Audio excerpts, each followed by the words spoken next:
Hello guys, welcome to my channel. Guys, ये video आपके लिए बहुत ज़्यादा इंपॉर्टेंट होने वाला है। टॉप इंपॉर्टेंट पीवाईक्यू मिलने वाले हैं ऑफ यूपीएससी प्रीलिम्स। जो पीटी में क्वेश्चन पूछे गए हैं 1995 से लगा के 2025 तक के बीच में सारे क्वेश्चन आपको मिलने वाले हैं। मैं आपको डेट सहित सारे क्वेश्चन प्रूव करने वाला हूँ कि कौन सी डेट में कब पूछा गया है। तो जी वीडियो आपके लिए ज़बरदस्त होने वाला है। बस आप वीडियो के साथ बनी रहिए और लास्ट तक हर क्वेश्चन को मेरे आंसर देने से पहले अपना आंसर जरूर टिक करें गाइस। चलो स्टार्ट करते बिना देरी करते हुए। पहला क्वेश्चन दिया गया गाइस, मैं आपको डेट बताऊंगा कि कब कौन सा एग्जाम कब आया है। उस वीडियो की सबसे बड़ी खासियत यही रहेगी कि आपको डेट सहित प्रूव किया जाएगा। तो चलो स्टार्ट करते हैं। इसके पहले मैंने 30 क्वेश्चन करवा दिए हैं, इसके आगे वाली सीरीज करवा रहा हूँ। तो वैदिक समाज में पति शब्द का प्रयोग किस अर्थ में होता था? वैदिक समाज में पति शब्द का अर्थ किस अर्थ में होता था? पहला ऑप्शन दिया गया है गृह स्वामी, बी दिया गया है राजा, सी दिया गया है सैनिक और डी दिया गया है पुरोहित। बताएं आप, इसका आंसर आपके अकॉर्डिंग क्या होगा? तो गाइस, इसका आंसर हो जाएगा वो ऑप्शन नंबर ए सही, गृह स्वामी। और क्वेश्चन दिया गया है कि पति शब्द का अर्थ क्या था वैदिक समाज में, तो इसका अर्थ था गृह स्वामी। मैं आपको जी क्वेश्चन बताऊंगा। जी क्वेश्चन पूछा गया है 1996 में। इतना पुराना क्वेश्चन। देखो, यूपीएससी का ट्रेंड है, यूपीएससी कभी 10 साल पुराना पूछ लेती है, कभी 20 साल पुराना पूछ लेती है और कभी वो रिसेंटली वाला ही पूछ लेती है। तो क्वेश्चन रिपीट होते हैं। कुछ वीडियो आपके लिए यूजीसी नेट के लिए बहुत सिमिलर रूप से उपयोग होने वाला है, क्योंकि यूपीएससी लेवल और यूजीसी नेट सिमिलर है दोनों। अदर एग्जाम के लिए तो इम्पोर्टेंट है ही गाइस। थोड़ा इसके बारे में देख लेते हैं। वैदिक साहित्य में पति अर्थ का अर्थ गृह स्वामी होता है, जो मैंने आपको बता दिया। गृह स्वामी या संरक्षक होता है। 1996 में ये क्वेश्चन पूछा गया है। अब देख लेते हैं क्वेश्चन नंबर 32। वैदिक समाज में राजा की आय का मुख्य स्रोत क्या था? राजा की आय का मुख्य स्रोत क्या था जी? आपको बताना है। भूमि कर, युद्ध लूट, बलि और कर या व्यापार लाभ। तो गाइस, क्या होगा इसका आंसर आपके अकॉर्डिंग? इसका आंसर हो जाएगा ऑप्शन नंबर सी सही। क्या हो जाएगा? बलि और कर था।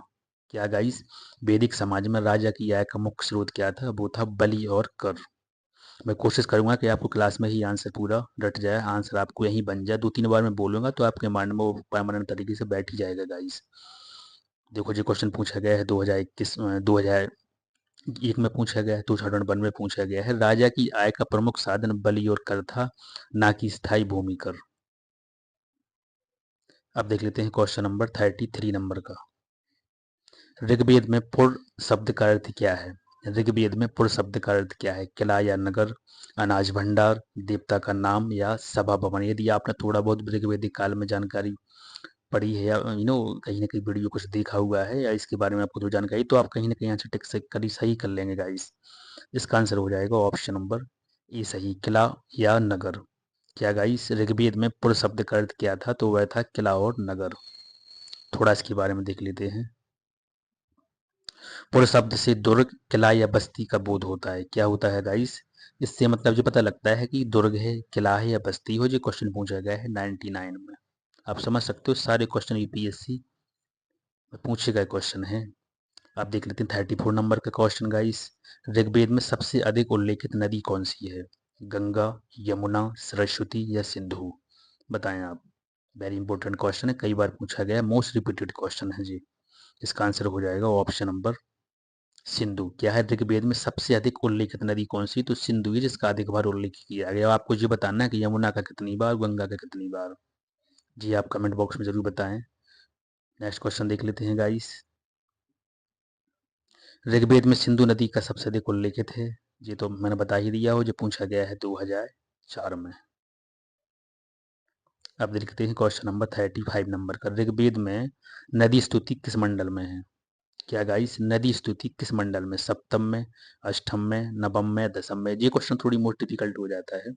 यदि किसी स्तुति के बारे में पूछ रहे हैं, कौन सी किस अष्टम में, मतलब आपको पता है वंश राग के 10 तक है, तो ये थोड़ी डिफिकल्ट क्वेश्चन यहाँ पर बन जाता है। तो इस टाइप के क्वेश्चन को आपको लिख ही लेना है गाइस। ये आंसर है इसका, ऑप्शन नंबर ए हो जाएगा। सप्तम में है क्या? ऋग्वेद में नदी स्तुति किस मंडल में? तो वो है सप्तम में।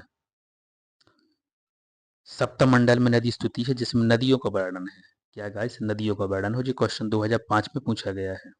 2005 में यूपीएससी ने क्वेश्चन पूछा है। मोस्ट इंपोर्टेंट क्वेश्चन है गाइस ये, क्योंकि यूजीसी नेट क्वेश्चन यहीं उठा के रख देती है। वो कहाँ से उठाएगी क्वेश्चन? देखो, स्टडी वही है, टॉपिक वही है और सारी कंटेंट वही, क्वेश्चन घुमा फिरा के तो आएंगे वहीं से। बट आप कितने स्ट्रांग हैं, आपका रिवीजन कितना स्ट्रांग है, आपने कितनी बार मल्टीपल रिवीजन उसका किया है, कितने आपके कॉन्सेप्ट क्लियर है, तभी आप उस क्वेश्चन तक पहुंच पाएंगे, आंसर तक। क्वेश्चन नंबर देख लेते हैं 36 नंबर का। वैदिक काल में राजन को किसके द्वारा चुना जाता था? बताएं आप। सभा और समिति, पुरोहित, ग्राम प्रमुख या सैनिक दल? आई थिंक सभी दोस्तों को पता होगा इसका आंसर हो जाएगा ऑप्शन नंबर ई सही, सभा और समिति द्वारा। सभा आपको पता है ये श्रेष्ठों की थी, वो समिति सामाजन की थी, एक और थी वो उसका नाम था विद्वत। प्रारंभिक वैदिक काल में राजा वंशानुगत न होकर सभा समिति द्वारा क्या होता था? चुना जाता था। सभा समिति द्वारा चुना जाता था। किसमें? वैदिक काल में। मुझे क्वेश्चन पता है कब पूछा गया है? 2008 में जो क्वेश्चन पूछा गया है गाइस, मोस्ट इंपोर्टेंट क्वेश्चन। अब देख लेते हैं 37 नंबर का क्वेश्चन। ऋग्वेद में गोत्र मूल का अर्थ क्या है? बताएं आप। ऋग्वेद में गोत्र मूल का अर्थ क्या है? पशुपालन स्थल, परिवार का नाम, पर्वत या धर्म? मोस्ट इंपोर्टेंट क्वेश्चन ये भी है गाइस।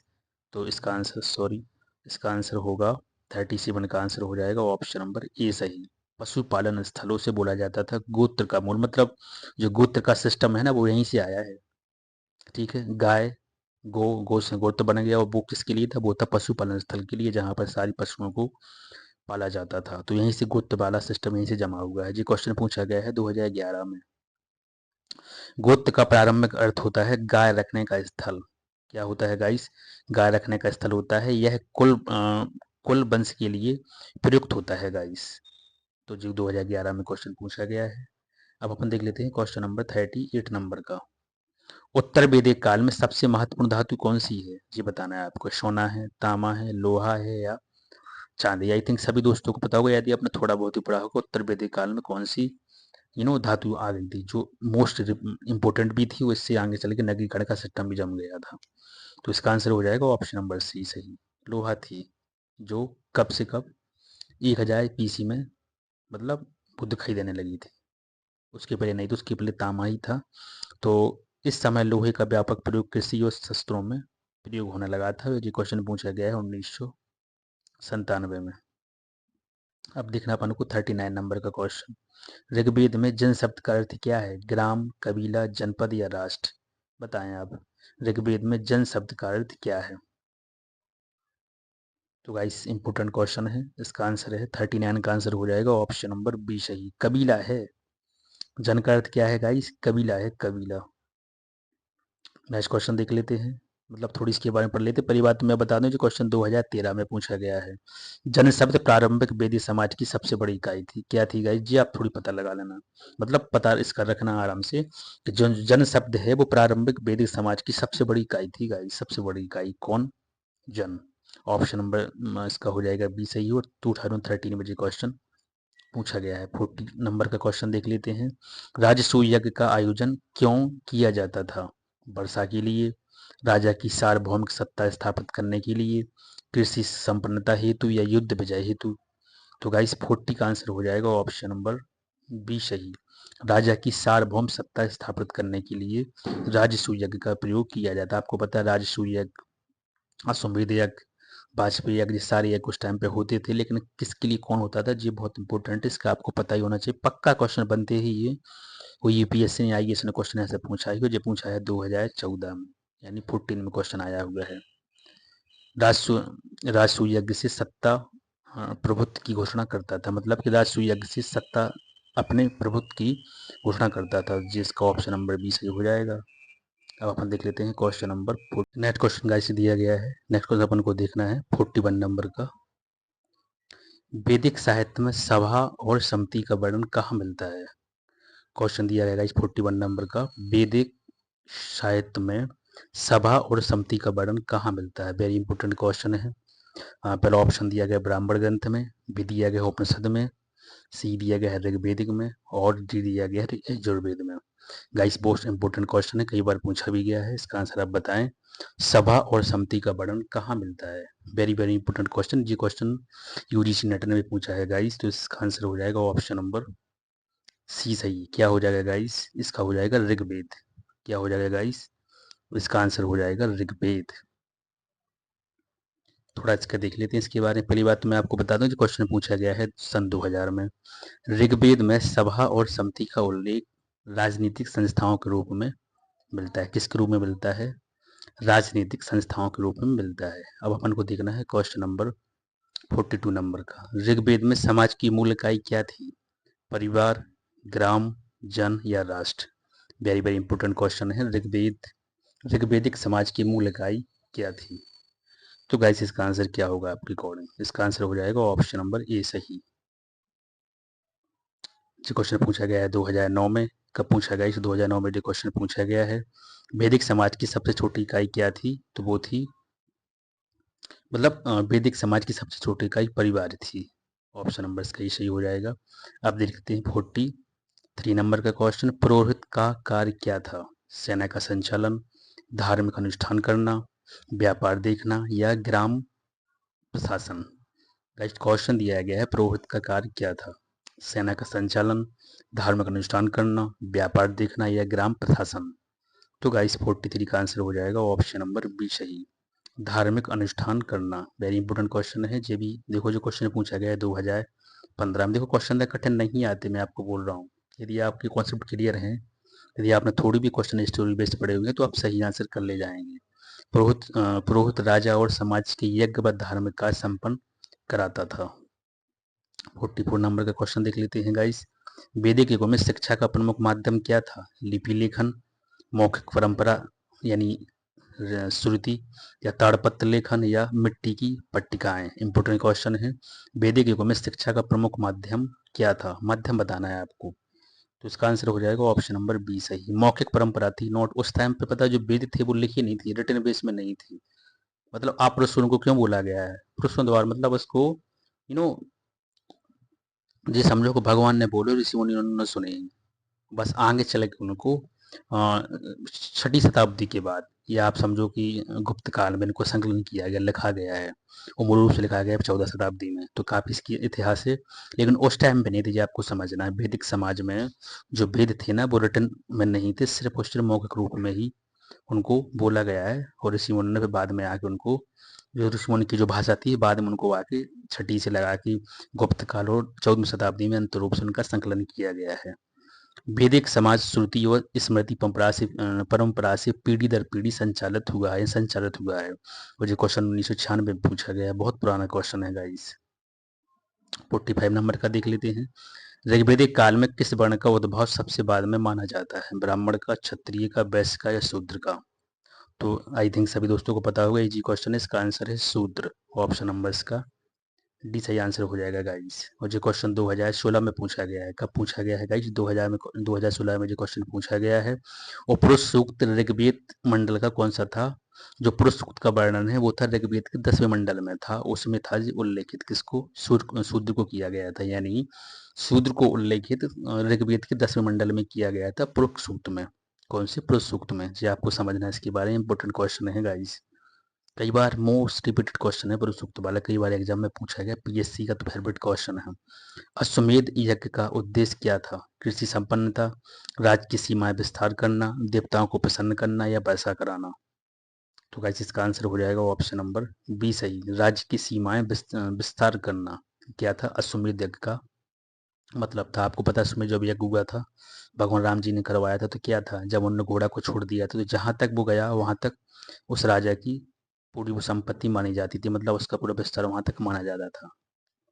तो वही पूरा था। और जो क्वेश्चन पूछा गया है गाइस 2007 में, अश्वमेध यज्ञ से राजा अपने साम्राज्य का विस्तार और सार्वभौमिक सत्ता स्थापित करता था। ऑप्शन नंबर इसका हो जाएगा बी सही। अब अपन को देख लेना है 47 नंबर का। सप्त सिंधु प्रदेश का संबंध किस काल से है? उत्तर वैदिक काल से, ऋग्वेदिक काल से, मौर्य काल से या गुप्त काल से? देखो इसमें दो ऑप्शन आपको कंफ्यूजन वाले दिए गए हैं, उत्तर वैदिक काल या ऋग्वेदिक काल। सप्त सिंधु का मतलब संबंध कहाँ से है? तो इसका आंसर हो जाएगा ऑप्शन नंबर बी। किससे है गाइस? ये है ऋग्वेदिक काल से। सप्त सिंधु मतलब किसे बोला जाता था? सप्त सिंधु पंजाब व सरस्वती क्षेत्र ऋग्वेदिक आर्यों का मूल निवास था। क्या था गाइस? पंजाब और सरस्वती क्षेत्र को बोला जाता था ऋग्वेद का मूल निवास, उसी को बोला जाता था दूसरी भाषा में सप्त सिंधु। और 98 में जो क्वेश्चन पूछा गया है 48 नंबर का देख लेते हैं। ऋग्वेद में पर्जन्य किस देवता का नाम था? वायु का, वायु देवता का, वर्षा का, सूर्य का या अग्नि का? तो वैसे इसका आंसर क्या होगा आपके अकॉर्डिंग? इसका आंसर हो जाएगा ऑप्शन नंबर बी सही, ये था वर्षा देवता। पर्जन्य को बोला जाता है वर्षा देवता। देखो क्वेश्चन डिफिकल्ट है, नॉट इजी क्वेश्चन। पर्जन्य शब्द ही डिफिकल्ट है, मतलब ये किसको इंडिकेट कर रहा है, तो ये कर रहा है वर्षा को। तो most repeated most important question है। इस टाइप के क्वेश्चन की पूछने की पॉसिबिलिटी बहुत ज़्यादा होती है। इस टाइप के क्वेश्चन ईडी नेट में पूछे जाते हैं। वो यूपीएससी ने पूछा ही है, जी कब पूछा है, 2012 में क्वेश्चन पूछा है। तो पर्जन्य का शब्द क्या है गाइस? पर्जन्य ऋग्वेद में वर्षा और बादलों के देवता हैं। किसके हैं गाइस? वर्षा और बादलों के देवता हैं पर्जन्य। 2012 में जी क्वेश्चन पूछा गया है। अब देख लो यहाँ से दशहरा के युद्ध से। दशहरा के युद्ध का वर्णन किस ग्रंथ में है? सामवेद में, यजुर्वेद में, ऋग्वेद में या अर्थवेद में? मोस्ट रिपीटेड क्वेश्चन है गाइस, ऋग्वेद में इसका आंसर। कब है गाइस? ऋग्वेद में है। आपको पता है दशहरा के युग कौन थी? एक तरफ विश्वामित्र थी, एक तरफ थी वशिष्ठ जी थी। उनमें कौन जीता था? आपको पूरी कहानी इसकी पता ही होगी, कहाँ पर हुआ था, किस समय में हुआ था। तो ये बताने के ज़्यादा विषय नहीं है, क्योंकि ज़्यादा बड़ा वीडियो होने वाला है। तो दशहरा के युग का वर्णन कब था गाइस? ये था, मतलब किस में था? ये था ऋग्वेद में। और 2003 में जो क्वेश्चन पूछा गया है, ऋग्वेद सप्तमंडल में भरत, राजा सुदास और 10 राजाओं के युद्ध का वर्णन है। बस ये आप जान लीजिए। किनका गाइस? भरत, राजा सुदास और 10 राजाओं को। दशहरा का मतलब 10 राजाओं का। और एक तरफ कौन थे? भरत जन के कौन थे? सुदास थे। जी था। और जो कौन सी मंडल में है? जी है गाइस 7वें मंडल में। 2003 में जो क्वेश्चन पूछा गया है। 50 नंबर का क्वेश्चन देख लेते हैं। ऋग्वेदिक काल में राजा को किस उपाधि से संबोधित किया गया था? किस उपाधि से संबोधित किया था? सम्राट से, राजन से, अधिराज से, महाराज से? सब क्वेश्चन जबरदस्त हैं। देखो पीवाई के क्वेश्चन है, यूपीएससी ने, आईएएस ने क्वेश्चन पूछे हैं। जब आईएएस क्वेश्चन पूछ रहा है तो समझो कि वो सब एग्जामों से नीचे ही है। मोस्ट डिफिकल्ट एग्जाम माना गया है in the world. Second toughest exam है यूपीएससी। इन द वर्ल्ड की बात कर रहा हूँ, नॉट इंडिया। इसलिए थोड़ी आपको समझना है। तो इसका आंसर हो जाएगा ऑप्शन नंबर बी सही, राजन।